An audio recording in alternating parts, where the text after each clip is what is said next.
Welcome back to spicy delights. ഇന്നൊരു ബിരിയാണി ആയാലോ? നല്ല അടിപൊളിയായിട്ടുള്ള ബീഫ് ബിരിയാണിയാണ് ഇന്നത്തെ നമ്മുടെ റെസിപ്പി. നിങ്ങൾക്കിതിൽ കാണുമ്പോൾ തന്നെ മനസ്സിലാവും റൈസൊക്കെ നല്ല അടിപൊളിയായിട്ട് കുക്കായിട്ടുണ്ട്. അതേപോലെ തന്നെ ബീഫ് നല്ല ജ്യൂസി ആയിട്ടാണ് കുക്കായിട്ടുള്ളത്. അപ്പോൾ നമുക്ക് എന്തായാലും ബീഫ് ബിരിയാണി ഉണ്ടാക്കാം.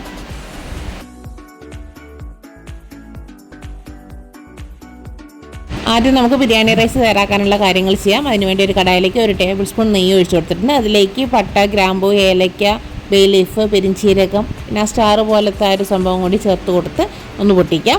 ഇതെല്ലാം ഒന്ന് പൊട്ടി വരുന്ന സമയത്ത് നമുക്കിതിലേക്ക് കഴുകി വൃത്തിയാക്കി വെച്ചിട്ടുള്ള ബസുമതി റൈസ് ചേർത്ത് കൊടുക്കാം. ഞാനിവിടെ 1 കപ്പ് ബസുമതി റൈസാണ് ചേർത്ത് കൊടുത്തിട്ടുള്ളത് കേട്ടോ.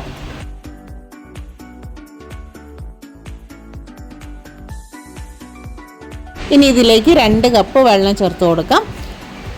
കടായിലായതുകൊണ്ടാണ് 2 കപ്പ് വെള്ളം ചേർക്കുന്നത്. നിങ്ങളിത് കുക്കറിലാണ് ഉണ്ടാക്കുന്നതെങ്കിൽ 1 കപ്പ് അരിക്ക് 1.25 കപ്പ് വെള്ളം ചേർത്താൽ മതി. ഇനി ഇതിലേക്ക് ആവശ്യത്തിനുള്ള ഉപ്പൊന്ന് ചേർത്ത് കൊടുക്കാം. എന്നിട്ട് ഇതൊന്ന് തിളയ്ക്കട്ടെ.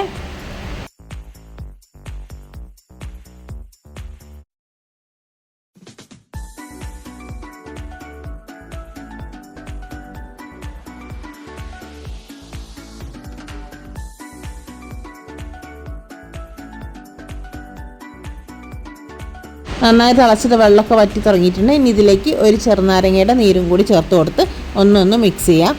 അരിയുടെയും വെള്ളത്തിൻ്റെയും അളവ് ഒരേ ലെവലിൽ വരുന്ന സമയത്ത് നമുക്കിത് മൂടി വെച്ച് ലോ ഫ്ലെയിമിൽ കുക്ക് ചെയ്തെടുക്കാം.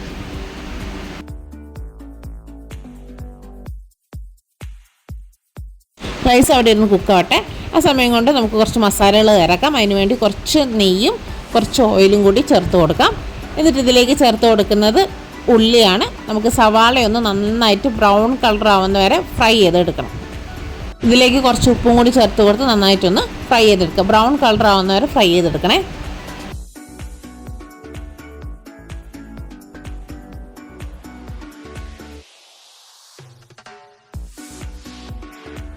സവാള എല്ലാം ഫ്രൈ ആയിട്ടുണ്ട്. ഇതാണ് ഇതിൻ്റെ പരുവം കേട്ടോ. നമുക്കിനി ഇത് കോരി മാറ്റി വയ്ക്കാം. ഇനി അതിലേക്ക് ഇഞ്ചി വെളുത്തുള്ളി പേസ്റ്റ് 1 ടേബിൾ സ്പൂണും ഇതിനാവശ്യമായ പച്ചമുളകും ചേർത്ത് കൊടുത്ത് മൂപ്പിക്കാം. ഞാനിവിടെ 3 പച്ചമുളകാണ് എടുത്തിട്ടുള്ളത്. പിന്നെ ഒരു തക്കാളിയും കൂടി ചേർത്ത് കൊടുക്കുന്നുണ്ട്. ഇതെല്ലാം കൂടി ഒന്ന് നന്നായിട്ടൊന്ന് വഴറ്റിയെടുക്കാം.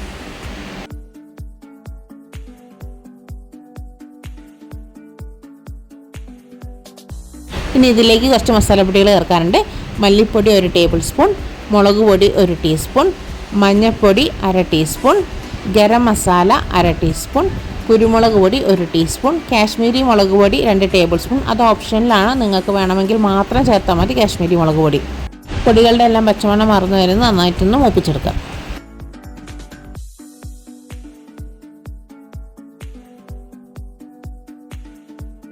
പൊടികളുടെ പച്ചമണം എല്ലാം മാറിയിട്ടുണ്ട്. ഇനി ഇതിലേക്ക് നമ്മൾ ഓൾറെഡി വറുത്ത് വെച്ചിട്ടുള്ള ഉള്ളിയില്ലേ, അത് കുറച്ച് ഇതിലേക്ക് ചേർത്ത് കൊടുക്കാം.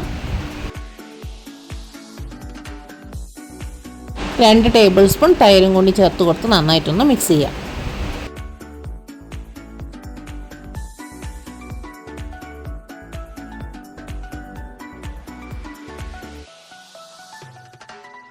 ഞാൻ ഓൾറെഡി ബീഫ് ഉപ്പും മഞ്ഞൾപ്പൊടി ഇട്ട് വേവിക്കാൻ വെച്ചിരുന്നു. അത് കുക്കായിട്ടുണ്ട്. അത് ഇതിലേക്ക് ആ സ്റ്റോക്കോട് കൂടി തന്നെയാണ് ഒഴിച്ചു കൊടുക്കുന്നത് കേട്ടോ.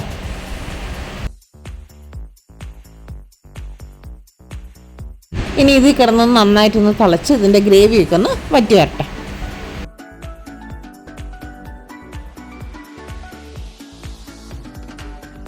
കുറച്ച് മല്ലിയിലയും പുതിനയിലയും കൂടി ചേർത്ത് കൊടുത്ത് നന്നായിട്ടൊന്ന് മിക്സ് ചെയ്യാം.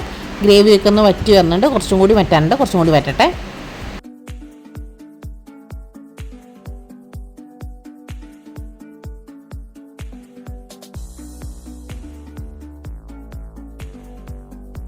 ഉപ്പ് നോക്കിയപ്പോൾ കുറച്ച് ഉപ്പിൻ്റെ കുറവുണ്ട്. അതുകൊണ്ട് കുറച്ച് ഉപ്പും കൂടി ചേർത്ത് കൊടുത്ത് നന്നായിട്ടൊന്ന് മിക്സ് ചെയ്യാം.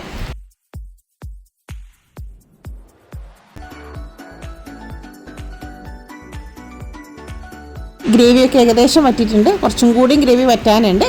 പക്ഷേ ഈ സമയത്ത് ഞാനിതിലേക്ക് റൈസ് ആഡ് ചെയ്യാണ്. കാരണം നമ്മളിനി ദമ്മിടാമ്പോൾ അപ്പോൾ കുറച്ചും കൂടി അതിരുന്ന് സെറ്റ് ആയിക്കോളും.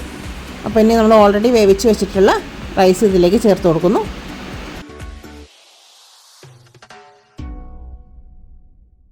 ഇനി അതിൻ്റെ മുകളിലേക്ക് കുറച്ച് നെയ്യും കൂടി ഒന്ന് സ്പ്രെഡ് ചെയ്ത് കൊടുക്കുന്നുണ്ട്. വറുത്ത് വെച്ചിട്ടുള്ള ഉള്ളിയും കൂടി ചേർത്ത് കൊടുക്കാം.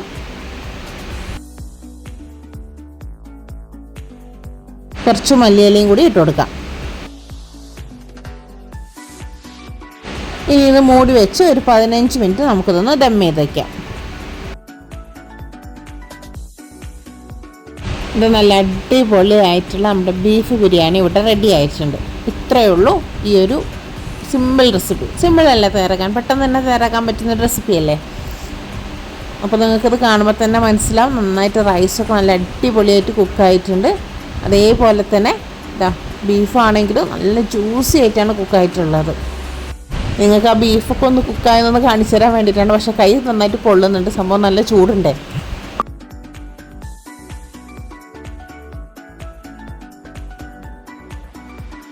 നല്ല അടിപൊളി ടേസ്റ്റ് ആയിരുന്നു കേട്ടോ. പിന്നെ ഇതിൻ്റെ ടേസ്റ്റ് എങ്ങനെയാണ് നിങ്ങൾക്ക് ഞാൻ പറഞ്ഞ് മനസ്സിലാക്കി തരിക. നിങ്ങളങ്ങ് ഉണ്ടാക്കി നോക്കൂന്നേ. ഉണ്ടാക്കി നോക്കിയാൽ നിങ്ങൾക്ക് ഇതിൻ്റെ ടേസ്റ്റ് മനസ്സിലാക്കാൻ പറ്റുമല്ലോ. അപ്പോൾ നിങ്ങൾ എന്തായാലും ഇത് ട്രൈ ചെയ്ത് നോക്കണേ. മസ്റ്റായിട്ടാണ്. നിങ്ങൾക്ക് എന്തായാലും ഇത് ഇഷ്ടപ്പെടും. റൈസ് നന്നായിട്ട് കുക്കായിട്ടുണ്ട്. അതേപോലെ തന്നെ ബീഫാണെങ്കിൽ നല്ല ജ്യൂസി ആയിട്ടുള്ള ബീഫാണ്. അപ്പോൾ ഇതെന്തായാലും നമുക്ക് ഇഷ്ടപ്പെടുന്ന ഒരു റെസിപ്പിയും കൂടിയാണ്. ഇതെന്തായാലും നിങ്ങൾ ട്രൈ ചെയ്യുക. ട്രൈ ചെയ്താൽ മാത്രം പോരാ, നിങ്ങളുടെ ഫീഡ്ബാക്കും കൂടി കമൻസിലൂടെ പറയണം കേട്ടോ. വീഡിയോ ഇഷ്ടമായി ലൈക്ക് ചെയ്യുക, അതുപോലെ ഇത് മാക്സിമം ഷെയർ ചെയ്ത് കൊടുക്കണേ. ഇപ്പോൾ ബിരിയാണി ലവേഴ്സിനൊക്കെ എന്തായാലും നിങ്ങളത് മസ്റ്റായിട്ടും അയച്ചു കൊടുക്കുക. കാരണം ഇത് മസ്റ്റ് ട്രൈ ഐറ്റമാണ്. അപ്പോൾ എന്തായാലും ട്രൈ ചെയ്ത് നോക്കുക. എൻ്റെ ചാനൽ ആദ്യമായിട്ടാണ് കാണുന്നവരെങ്കിൽ ഇതുപോലത്തെ ഈസി പീസി റെസിപ്പികൾ കിട്ടാൻ വേണ്ടി എൻ്റെ ചാനലൊന്ന് സബ്സ്ക്രൈബ് ചെയ്ത് വെച്ചോളൂ. കൂടെ ബെൽ ബട്ടൺ കൂടി എനേബിൾ ചെയ്ത് വെച്ച് ഞാനിടുന്ന വീഡിയോസിൻ്റെ നോട്ടിഫിക്കേഷൻ നിങ്ങൾക്ക് കിട്ടുന്നതാണ്.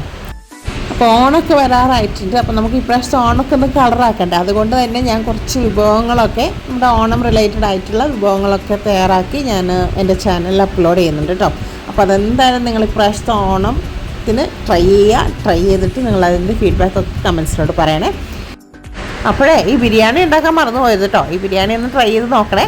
അപ്പോൾ നമ്മളിനി ഓണം സീരീസായിട്ട് പുതിയ പുതിയ റെസിപ്പികളായിട്ട് ഞാൻ ഉടൻ വരുന്നതാണ്.